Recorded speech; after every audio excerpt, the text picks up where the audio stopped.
I literally, if there weren't people around me and lights on, could not go into the wings on this side of the stage. And they would actually project movies from up here in the day? Oh yeah, this was a movie theater. Was it? Yeah, I mean, there's people that were here that are, you know, they'll probably be in their anywhere from their 60s to 80s that can say they came here to watch movies. I mean, Will Rogers was here. There's all kinds of stuff, you know. They said Lucille Ball was there at the old Shenandoah.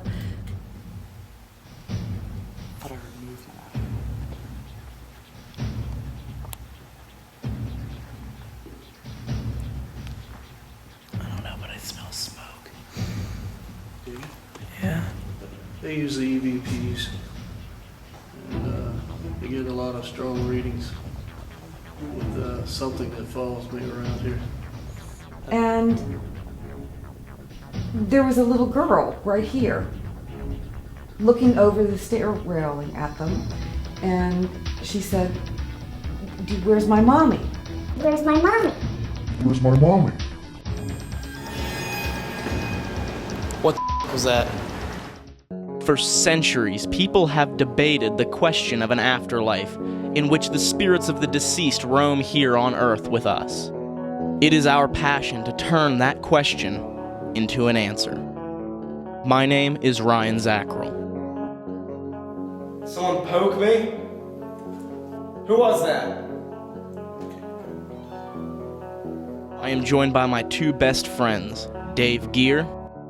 I've never been scared to the point where I fear my well-being. That's 2 times in 1 hour. And Steve Hummel. I've seen things, I've heard things in my lifetime that still makes my skin crawl. And this night is surely one of them. It is. And I wouldn't trade it for the world.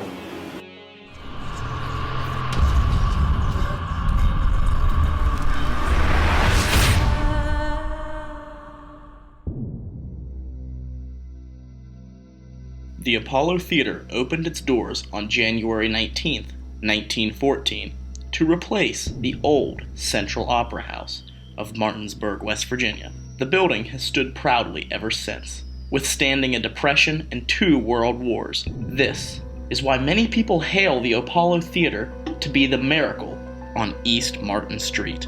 And they would actually project movies from up here in the day? Oh yeah, this was a movie theater. Was it? Yeah, I mean, there's people that were here that are, you know, they'll probably be in their anywhere from their 60s to 80s that can say they came here to watch movies. I mean, Will Rogers was here. There's all kinds of stuff, you know. They said Lucille Ball was there at the old Shenandoah. This place is pretty hopping. It had all kinds of stuff. We do have a movie projector that we still use, but it's one of those projectors that we think of, a high definition. Yeah. We use it occasionally to show some of the old movies, and we show the Rocky Horror Picture Show every year. So. That's pretty awesome. It's always a hoot. You'll see it. It's out there. It's the size of a cow. It was donated to us. I think it was either the Border Patrol or the Fish and Wildlife gave it to us. It's a $25,000 projector. Jeez. Unfortunately, the bulb costs like $7,000 to replace. So we have to be careful not to go through the bulb too often. Yeah. So. All right, now there's a spirit here in the theater, supposedly going under the name of George. Many people have seen him. What is the story behind this mysterious man? Well, the legend is that he was a manager or a stage manager of the theater, and that he fell from the second pin rail, and it was a fatal fall. Now, whether he died in the theater or not, I don't know. Whether he got caught in the ropes, I don't know that either. But that's the lore, and I think he's about 30 years old, and he's kind of gruff, and he likes to play a lot of practical jokes on us. This area here is to one side of the stage. That's the Presidium. We're actually sitting on the stage. And this is his world. He can be anywhere, but this is his home base. And when I first started coming down here and picking up on him, I literally, if there weren't people around me and lights on, could not go into the wings on this side of the stage because, you know, I didn't know friend or foe. Now I believe he looks out for me. Some of the locals say that there was a brothel at one time that was directly behind this theater on this back wall here, and then it had burned down and all of the patrons were killed in it. So they tend to think that sometimes the patrons come here and like to dance on the stage, and because there are times that you will hear when I take you to the second floor, like roaring 20s type music, you know, like I don't know what the term is they use for that. but it's like flapper music and stuff like that, or other types of music that you would have heard like in a brothel type environment. But of course, we also do tons of different types of shows here. It could have been anything. Got it. It's interesting. We'll see if we can get that tonight. You won't be able to hear it with your own ear. You'll have to use either a live EVP or just a regular EVP recorder to see if you can catch it. Cool. So we had gone over George, but there's another type of entity that's been seen roaming around the theater here, specifically around the area that where we are right now. What type of entity has been experienced in this area? Well, we call her the girl in the green room. And the green room is through that door right there. And then she spends a lot of time there, and I'm told she just absolutely loves it when we do shows like My Fair Lady, and we have the beautiful costumes. Biggest haunting in this area is a little girl. I know because I experienced it myself. I was taking somebody on tour of the haunted theater, and there's nobody here but us. You just heard her laughing. Just go there and laugh. Yeah, you can primarily hear her down this way. Does anyone know where the spirit of the little girl might have come from, or where? No, because no one's ever died here. And they were standing on these stairs, and there was a little girl right here looking over the stair railing at them, and she said, "Where's my mommy?" Well, the backstory on that is that there had been children here earlier in the day, but they had been gone for a couple hours, and my friend, who is a mother, panicked because this child, she's thinking this child's been left in this theater. She said the little girl had on a plaid dress with a big white collar and a big bow in her hair, but run for like it was, the teens or something. But remember, this is a theater, so being in a costume means nothing to us. People show up and they're in strangest things, and we don't question it. Yeah. So she thought this little girl had been left. So she says to her, "Well, who is your mommy?" And the little girl didn't answer her. She just said, Where is my mommy?" And so my friend said, "Well, does your mommy have a cell phone?" And the girl just kind of looked at her funny, and then she said, "Well, what kind of car does your mommy drive?" And she just sort of looked at her, and at that point, my friend and this artist looked at each other like, what's going on here? And she says she realized at that point that the girl had a strange glow about her, like it was a backlit glow. And they looked back up and she was gone, and they couldn't find her anywhere.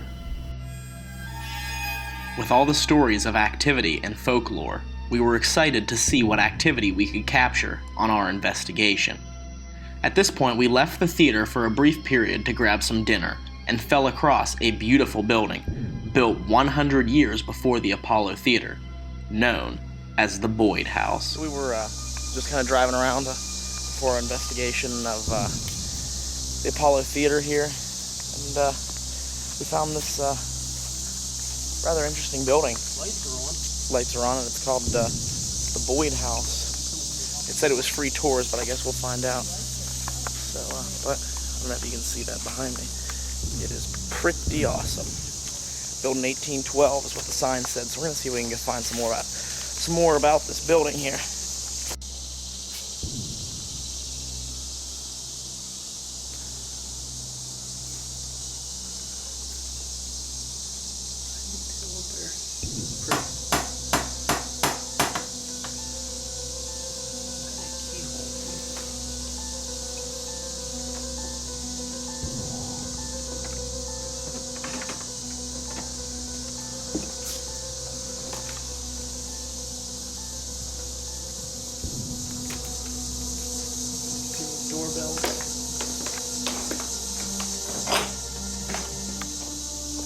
Oh, so creepy.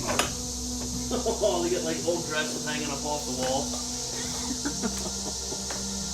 They could have done without that. And they even have a wheelchair ramp. This is old glass too. You can see the imperfections in it.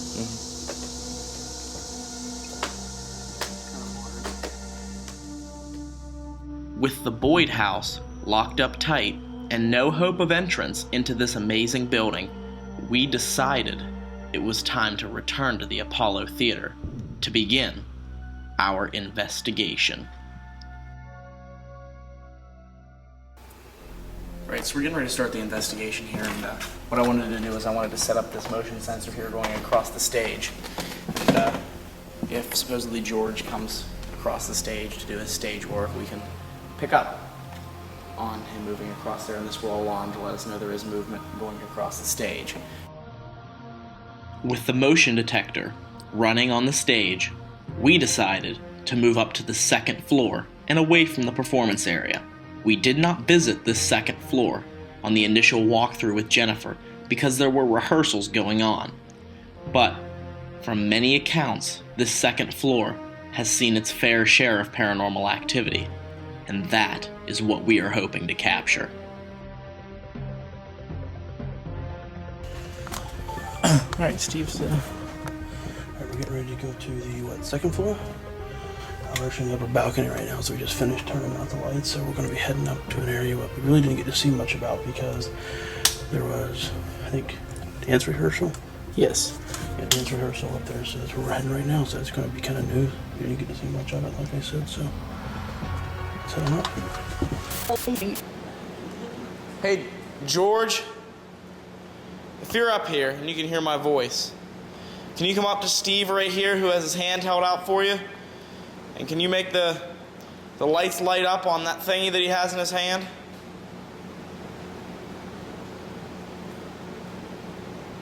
Is there anybody else up here?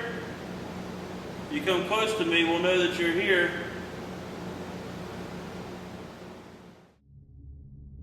The device that Steve holds in his hand is known as a K2 meter. It measures electromagnetic energy. When this energy is present around the meter, the lights in the range will light up. Spirits are said to be made up of electromagnetic energy, so if the lights light up on this meter, we may be in the presence of a spirit. This is Paranormal Quest, second floor, Apollo Theater. Myself, Steven, Ryan, and Dave are present.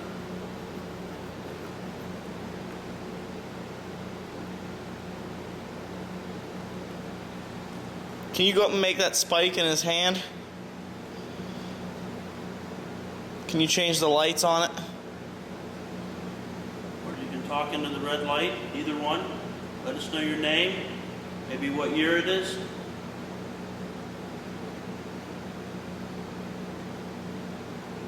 If you're afraid to do it because Steve has it in his hand, he's going to set it down and we're going to step away from the meter. Your own space. You want to talk? Recorder, red light.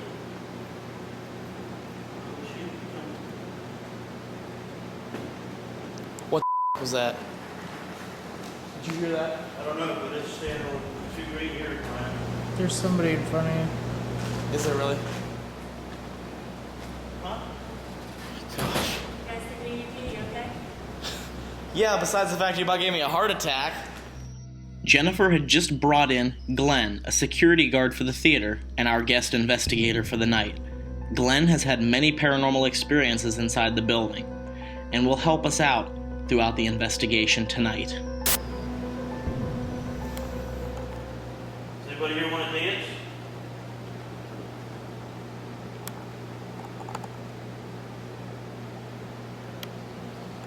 No, neither the four of us up here are probably dressed for the occasion, but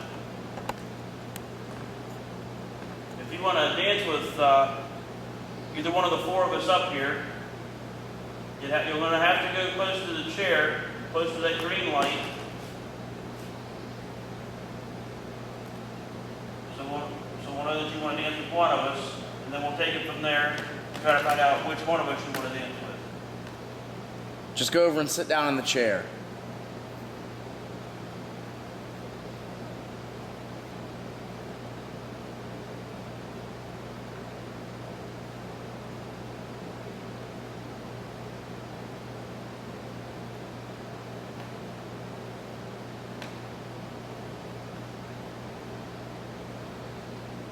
I know we're strangers here. My name's Steve. My name is Ryan.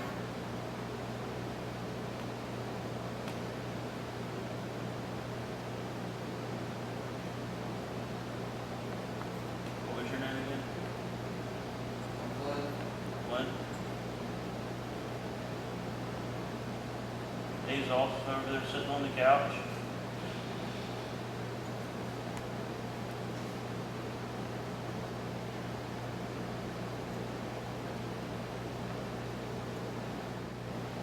Anybody from downstairs more than welcome to come up too.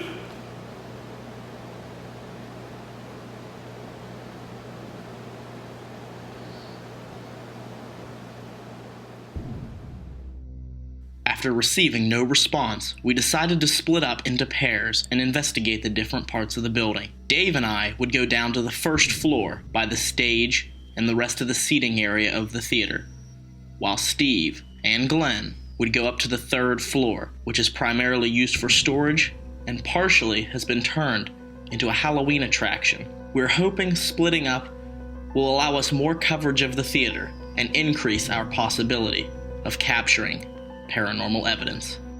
Alright, so we're actually in the theater area of the Apollo Theater, which is on the first floor.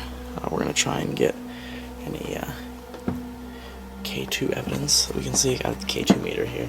We're up on the balcony part. So I do have the K2 meter. So we're going to go ahead and try and turn this on. I'm going to walk around with it and hold it in my hand and say, see if the spirits will actually make the spike, see if we can pick up on any spikes in the EMF. So definitely a great tool to have in the field. I've been here 7 years.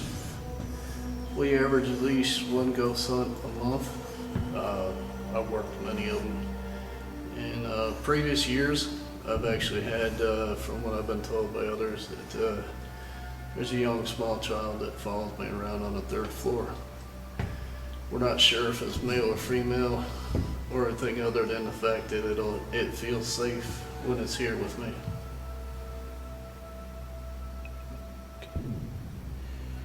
Have you physically seen it, or do you just kind of get the, do you get the impression of it? They use the EVPs, and they get a lot of strong readings with something that follows me around here. Has it ever followed you up here on the, it's like a little lookout platform we're on right now. Has it ever followed you up here? I don't think I've ever come up here during a hunt. This is our first time experiencing this one. Okay. Well, let's set this voice recorder here up. I have a new toy for you to play with. This in my hand right here. When you get close to it and touch it, it'll light those lights up. And if you're really good at this game, you can make that hit the red light. This area where Dave and I are standing is where our anonymous eyewitness reported a little girl approaching a group of people within the theater. And they were standing on these stairs, and there was a little girl right here looking over the stair railing at them, and she said, "Where's my mommy?" If this little girl intends on communicating with us, we will be ready.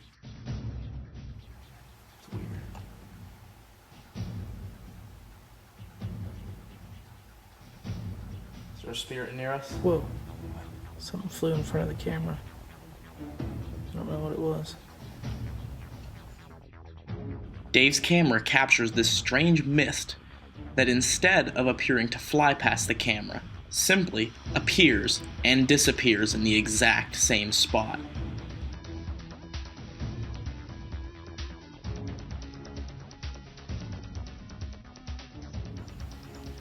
George, if you can hear me.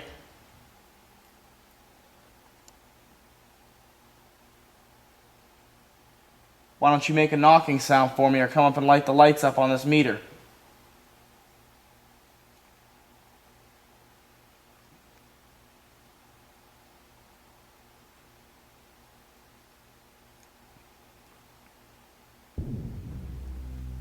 Yet again, Dave's camera captures an unexplained mist. This time, directly after I asked a spirit to light up the K2 meter, an unexplained mist forms by the pole in the background and appears to be flying towards me. Could this be the spirits of the Apollo Theater attempting to use their energy to communicate with us?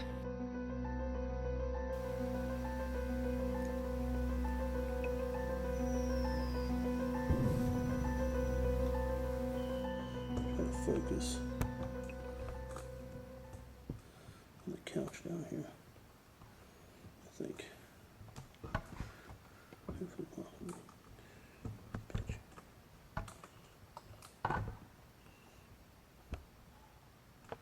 did you hear that?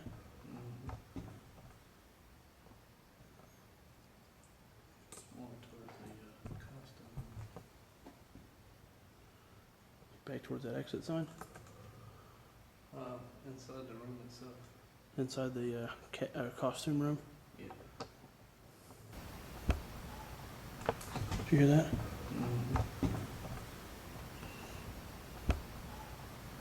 Did you hear that? Did you hear that? Are you in the costume room? Keep in mind that Dave and I are on the first floor in the theater, with Steve and Glenn on the third floor. That leaves the entire second floor separating us, so it would be almost impossible for them to be hearing our voice on the third floor. So this noise and voice are both considered to be unexplained. Do you like playing in and out of the newer rooms here on the third floor? Is it fun, or do you miss the way it used to be?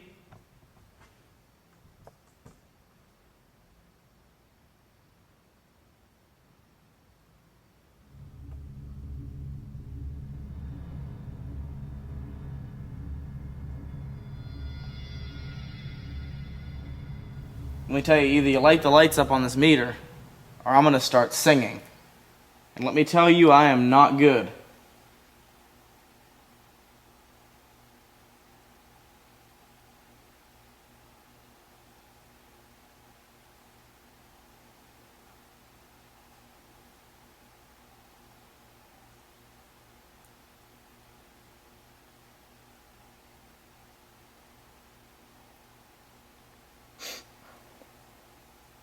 You alright, dude? Yeah. Alright, I'm gonna start singing. Amazing grace, how sweet the sound.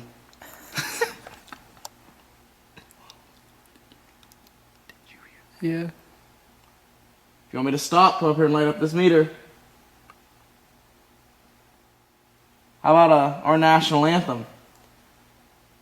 Oh, say, can you see? It appears my purposefully bad singing has invoked a response from the spirits. Just as soon as I finished the first line of the national anthem, we heard a loud knocking sound. Oh, say, can you see? Oh, say, can you see?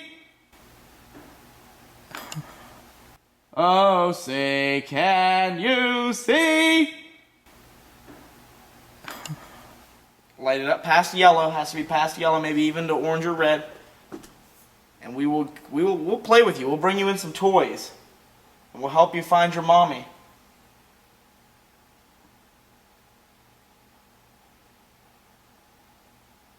Did you die of the flu?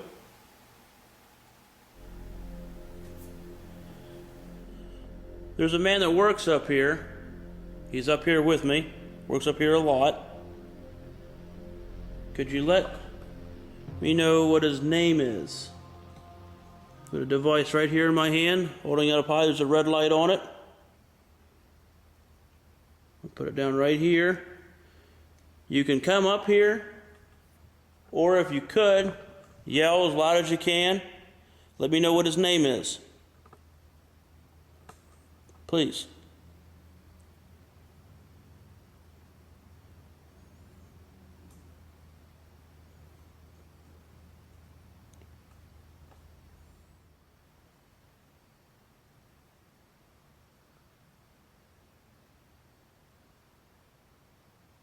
Is anybody up here?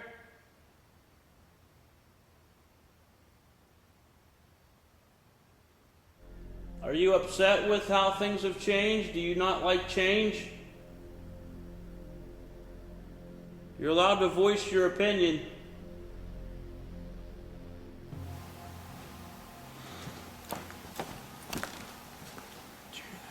What?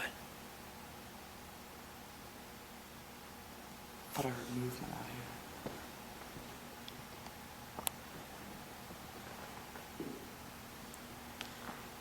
I don't know, but I smell smoke. Do you? Yeah. Like cigar smoke? No, just... I don't know, it just smells smoky, if that makes any sense. Which is exactly what she told us, isn't it? Jennifer had told us that there used to be a brothel that would have sat along the back wall of the theater. But in the late 1800s, this brothel burned to the ground, killing all the patrons inside.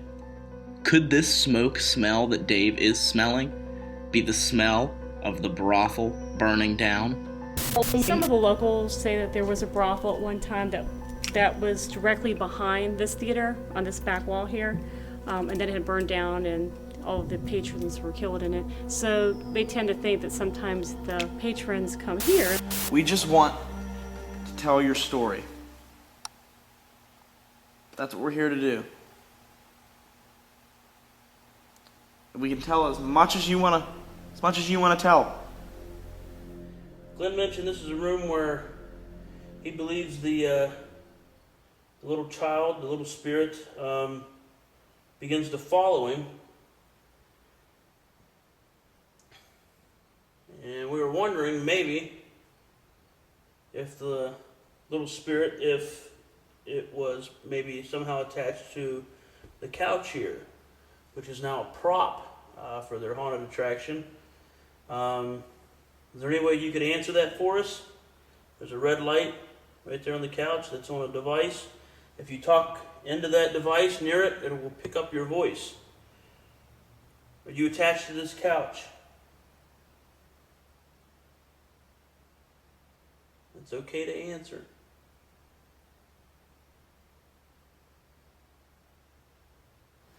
I'm down on your level. You're more than welcome to come hang out with me. You know where you feel safe and comfortable. I haven't been here for a while, but I know you enjoy hanging out with me.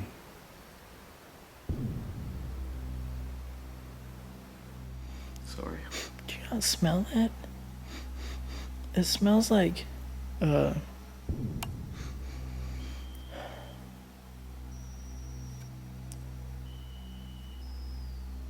just like if there was to be like a house fire or something, but like, just, it smells like burning wood or something.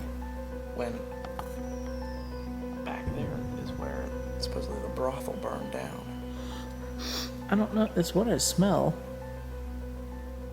It smells like a burning wood, like a burning building. Are you showing us what happened to your building, your brothel?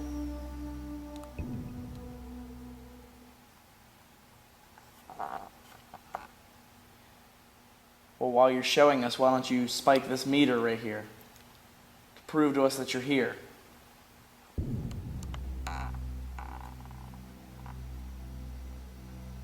Make this device light up. With all the activity ceasing, we decided it was time to regroup and move on with the investigation. Here we're going to check out the basement. It's an area we haven't yet investigated. So we're going to actually go down here and actually be locked in the basement for a brief period of time. But while we're down here, we will not be able to get out because of the lock that is going to be putting on the door here. So we are going to go ahead and head down inside and investigate.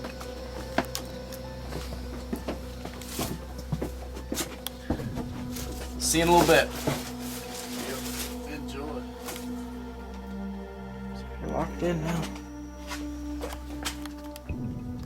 Alright, if you can hear my voice, can you come up to this red light right here in my hand and answer some of our questions?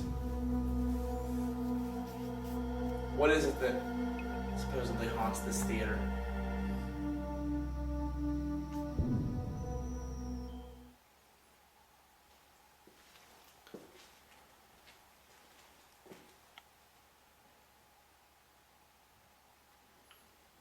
You still working down here?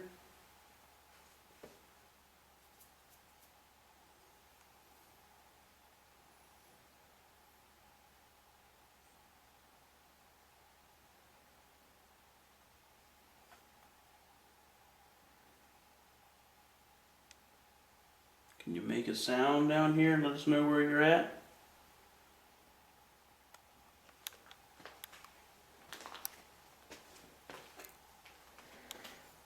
Steve, does that bother you? What's that? Your camera. No, I don't really notice much of a difference. Why are you covering your mouth, dude? Because I don't want to breathe in this mold. The mold and dust in this old basement had begun to take a toll on our respiratory system after a very short amount of time. Because of this, we had to cut our investigation of the basement short. The Apollo Theater has taught us a very valuable lesson. In the field of paranormal investigation, you aren't always going to capture groundbreaking evidence. The world of the unexplained is not always the most cooperative, and we should cherish even the smallest experience. I don't know, but I smell smoke. Yeah. Like cigar smoke? No, just... I don't know, it just smells smoky. We came out of this investigation with no evidence to prove a haunting in the Apollo Theater, but the stories from the employees and visitors leave no room for doubt. The Miracle on East Martin Street is a house of entertainment for both the living and the dead.